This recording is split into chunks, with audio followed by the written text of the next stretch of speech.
Here we have the Arctic tundra penguin. These penguins are known for wandering great lengths around the northern beaches, hunting for a mate, and if you listen closely, you can even hear its mating call. Baby!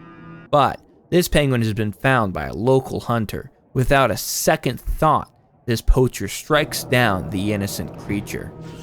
And for what reason, you might ask? Well, this heartless fiend has a dastardly one.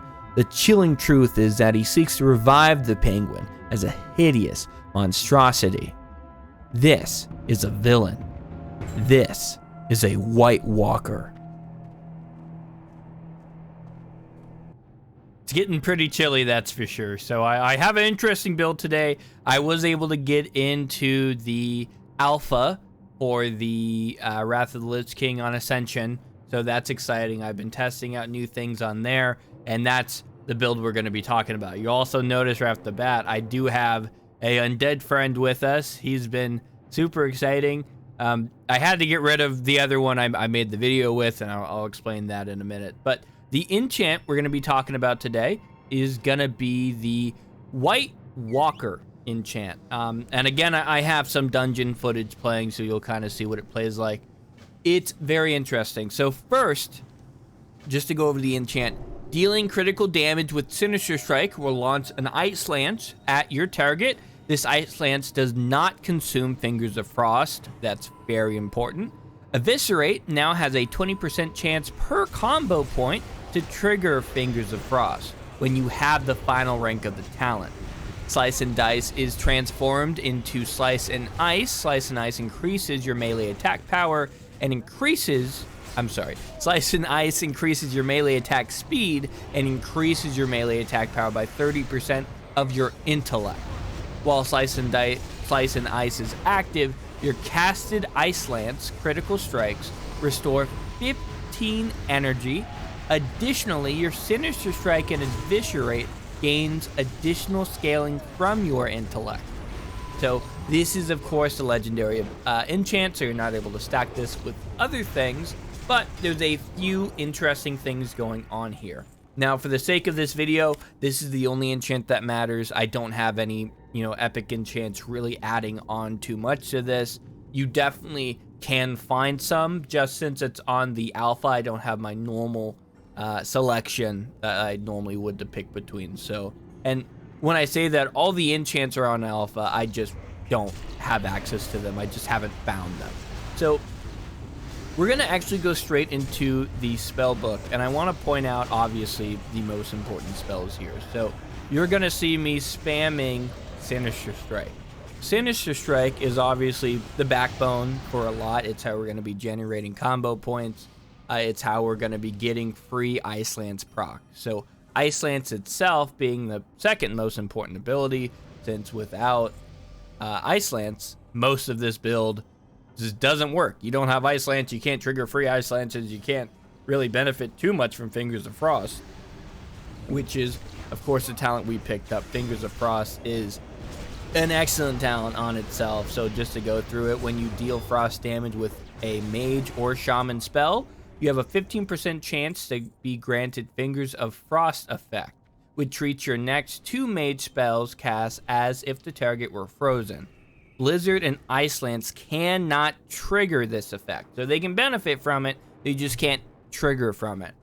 Now, one thing, the free Ice Lances we're getting also will not proc or trigger Fingers of Frost. They're not unique in that sense.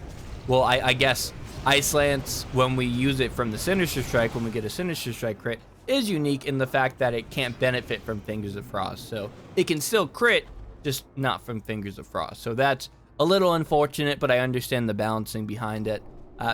Another thing we are, of course, going to be using, the rest is in the rogue tree, Eviscerate. As you remember from the enchant, we're going to get free Fingers of Frost procs from that, which is really useful. And of course, Slice and Dice, we need to then get Slice and Ice. So there's 2 special abilities you get from this enchant. It doesn't mention one of them in the enchant itself. That's why I'm mentioning it, so you guys don't miss it. Now, if you go into your spell book in the general tab, you're going to find firstly Slice and Ice. So not to reiterate it too much, but again, this is going to be replacing our Slice and Dice, and it's going to be doing a lot more for us in this particular build than Slice and Dice would. Now, the new spell that it does not mention is Winds of Winter. So this reads, targets in a cone in front of the caster take frost damage and are slowed by 50% for 4 seconds. This is something that's going to be scaling with combo points. So using 1 point, the lowest you can get it is 438 damage. Using 5, the highest you can get it is 2,495.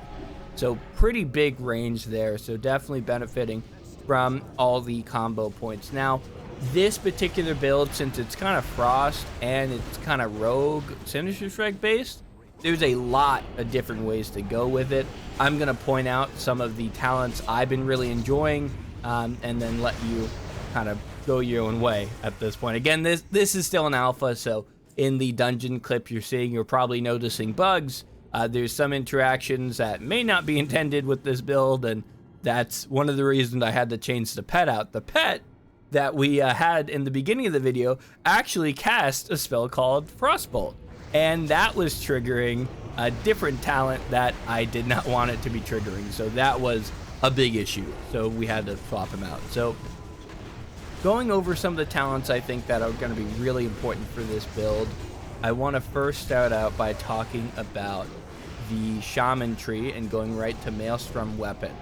So this, when you deal damage with a melee weapon, you have a chance to reduce the cast time of your next lightning bolt, chain lightning, lesser healing wave, fireball, or frostbolt by 20%, and increases the damage of the spell by 3% of your attack power. This stacks up to 5 times. So with this, we also got Frostbolt.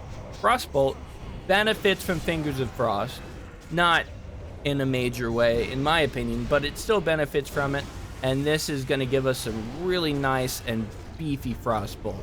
So you don't get to see too much of that in the video, unfortunately. I'll probably edit in a quick little video out of the dungeon so you can see some of the damage from it. It's great. I've been really loving it. Now, of course, with that, you need Frostbolt, so that's a bit of a no-brainer to pick that up. Now, we already talked about Fingers of Frost. That's, again, obviously another one you really need. I was worried about mana. To resolve that, we, of course, got the Storm... Where is it? The Storm Strike and Improved Storm Strike in the enchantment tree.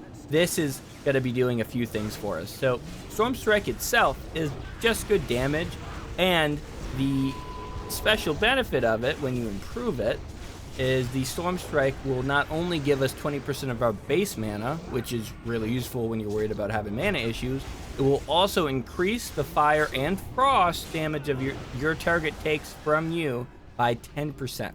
Now, that only lasts for 6 seconds. It's not a huge window, but when you think about anything we have that increases frost damage to the target, really good. Really no downside to that. Now, because we're kind of dipping between agility but we also want intellect, we want spell power, we want a few things. I did get mental quickness, so this is going to be increasing our bonus spell damage by amount equal to 40% of our melee attack power. Now, this effect is doubled since we went agility as our primary stat. I also picked up mental dexterity, increases your melee attack power by 60% of your intellect. You also gain 50% of your intelligence as spell power. And again, this particular capstone bonus only works when your primary stat is agility, which ours is. So that works out really well for us. In the hunter tree, I got combat experience. Increases your total agility by 3% and intellect by 6%. And as the capstone, you gain 10% of your agility as spell hit rating and 5% of your agility as melee and range hit rating. So you kind of get the point. There's a lot of little synergies that you can do here. Now, again, like I said, I'm not going to go over the whole build. If it's wanted, I definitely will.